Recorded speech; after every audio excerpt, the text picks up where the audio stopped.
금융당국의 전세대출 규제 완화 조치로 대출 난민의 숨통이 트여서 오는 18일부터 그동안 사실상 막혔던 전세대출이 재개됩니다.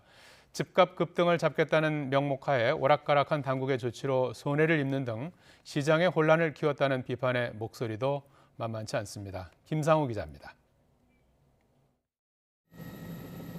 미친 집값이라는 신조어까지 나온 부동산 급등을 잡기 위한 당국의 강력한 가계대출 억제 드라이브.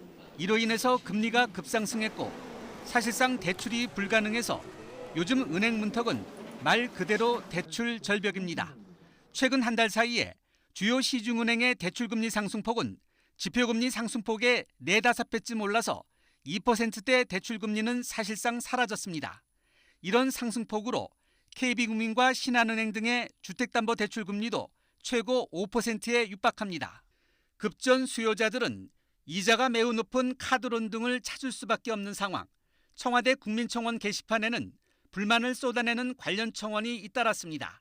실수요자들의 이런 고통 호소에도 금융당국은 가계대출 증가율 목표치인 6% 선의 중요성을 강조하며 끔찍도 하지 않았습니다.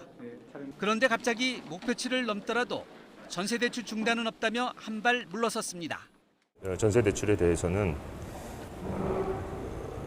저희가 한도 관리, 총량 관리를 하는 데 있어서 유연하게 대응하도록 할 생각입니다.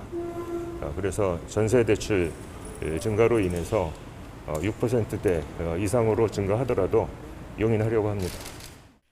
대출 난민이 된 세입자와 아파트 입주자들의 피해가 속출하는 데다 문재인 대통령이 실수요자 보호를 강조했기 때문입니다.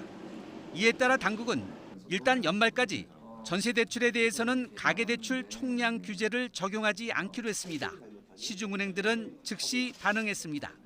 중단했던 전세대출을 오는 18일부터 재개하고 대출 한도도 완화한다고 속속 발표했습니다.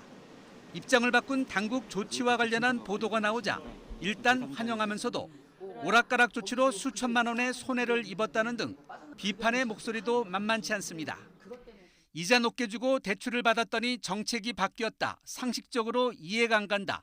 정책을 펼 때 부정적 영향 등을 왜 고려 못하냐. 전세대출 막았다 풀었다는 사이에 수천만 원을 날렸다는 등 시장의 혼란을 키웠다는 비판이 거셉니다. YTN 김상호입니다.